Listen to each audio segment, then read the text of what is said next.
Halo Frank, perkenalkan kita dari kelompok 3. Di sini akan mempresentasikan tentang dampak positif dan negatif dari peran IT. Nah, selanjutnya di tim saya ada pertama Adam Safrila, Aurelia, saya sendiri, dan ada Bima dan Rafiu.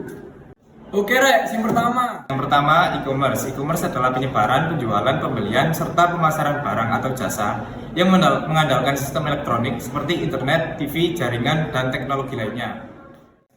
Untuk contoh bisnis e-commerce ada Tokopedia, Bukalapak, dan Shopee. Selanjutnya kita masuk ke dalam m-commerce. M-commerce singkatan dari mobile commerce adalah semua transaksi komersial yang mencakup penyebaran, penjualan, pembelian, serta pemasaran barang atau jasa yang dilakukan melalui aplikasi atau situs mobile. Lanjut, untuk selanjutnya contoh m-commerce adalah Tokopedia, Bukalapak, dan Shopee yang versi mobile. E-business yaitu penggunaan internet, jaringan, dan teknologi informasi lainnya dalam mendukung perdagangan elektronik, komunikasi dan kolaborasi perusahaan, serta proses bisnis dalam basis website, baik di dalam perusahaan internet network dengan pelanggan dan mitra bisnisnya. Contoh e-business yaitu Dana, Link Aja, dan Traveloka. Oke, yang selanjutnya adalah dampak negatif dari peran IT terhadap individu. Yang pertama yakni pola hidup konsumtif. Pola hidup konsumtif disebabkan dari perkembangan industri yang pesat di tengah globalisasi membuat penyediaan barang kebutuhan masyarakat semakin melimpah.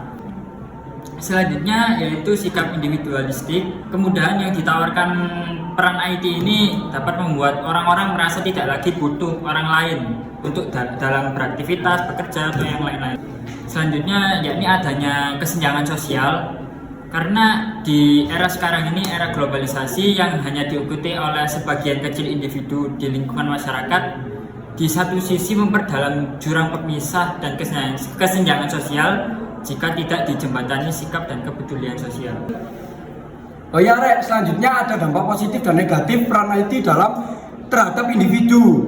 Yang dimana yang dampak positifnya pertama itu adalah kemudahan mengakses informasi. Yang dimana kemudahan mengakses informasi ini tadi, IT telah mengubah cara kita mengakses informasi mulai dari individu belajar, platform-platform untuk digital, yang dimana itu nanti bisa menjelajahi minat dan bakat kita untuk mendapatkan informasi yang lebih cepat.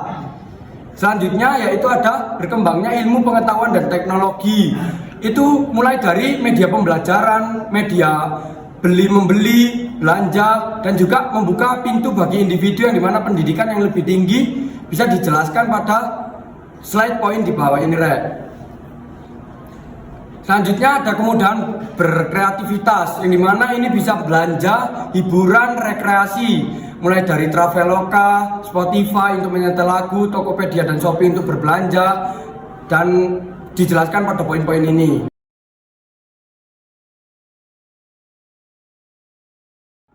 Oke, selanjutnya kemudahan komunikasi dan perkembangan bisnis. Yang dimana kemudahan komunikasi ini kita berkomunikasi di luar dari jangkauan kita. Misal tidak satu daerah, bisa di luar negeri atau dimanapun itu sangat mudah dalam berkomunikasi karena adanya gadget atau telepon genggam itu tadi. Yang kedua adanya perkembangan bisnis yang mulai dengannya ada saham-saham, kripto. Itu juga penjelasan dari bisnis ini tersebut. Selanjutnya adalah dampak positif dari peran IT terhadap masyarakat. Yang pertama, dampak positifnya adalah cara berkomunikasi. Dulu masyarakat berkomunikasi menggunakan surat, namun saat ini sudah ada email ataupun alat komunikasi lainnya yang mampu menghubungkan semua orang. Selanjutnya adalah munculnya berbagai media sosial. Saat ini keberadaan media sosial bukan hanya sebagai tempat untuk membagikan kisah kita, namun media sosial saat ini juga digunakan sebagai tempat berjualan dan menghubungi banyak orang. Selanjutnya adalah sarana untuk berbagi file. Kita sudah merasakannya dengan sangat jelas bahwa berbagi file saat ini dapat dilakukan dengan mudah. Kita hanya perlu membagikan link kepada seseorang dan orang tersebut dapat mengakses link tersebut. Salah satu contohnya adalah melalui Google Drive.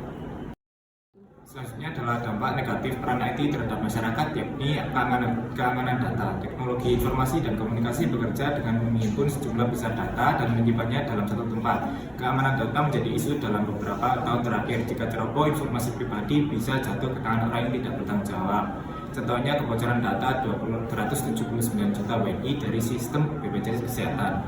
Untuk selanjutnya yaitu ketentuan hak cipta. TIK membuat kita jadi sangat mudah untuk mendapatkan konten dalam jenis apapun. Begitu juga untuk menyalin dan memproduksinya tanpa izin.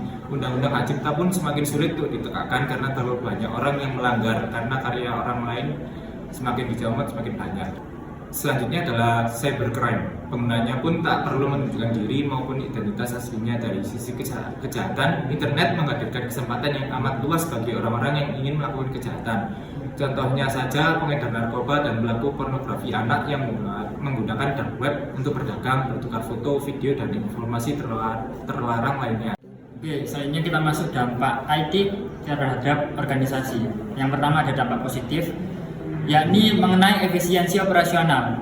TI dapat membantu meningkatkan efisiensi dalam operasional organisasi dengan mengotomatisasi proses bisnis, mengurangi kesalahan manusia, dan meningkatkan produktivitas.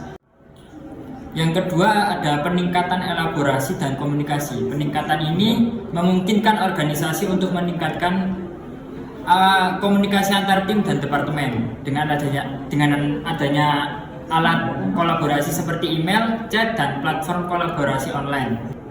Selanjutnya, akses informasi yang cepat dan akurat. Peran TI ini memungkinkan akses cepat dan akurat ke informasi yang diperlukan untuk pengambilan keputusan. Dengan sistem database yang baik, organisasi dapat menyimpan, mengelola, dan mengambil informasi dengan cepat dan mudah.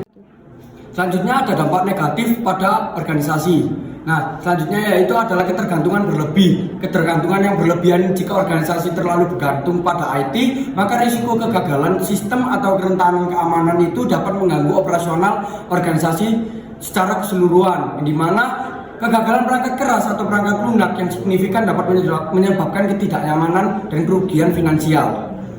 Setelah itu ada risiko keamanan. Risiko keamanan ini adalah dari serangan cyber atau seperti peretasan atau pencurian data pada organisasi tersebut, di mana kerugian finansial, kerusakan reputasi itu dapat menyebabkan risiko tersebut. Oleh karena itu, organisasi perlu mengadopsi kebijakan keamanan yang kuat dan terus-menerus memperbarui sistem mereka untuk melindungi diri dari ancaman tersebut. Oke, selanjutnya adalah keterampilan dan biaya. Penggunaan IT yang canggih memerlukan keahlian khusus dan karyawan. Organisasi pelatihan dan pengembangan keterampilan itu membutuhkan waktu dan biaya.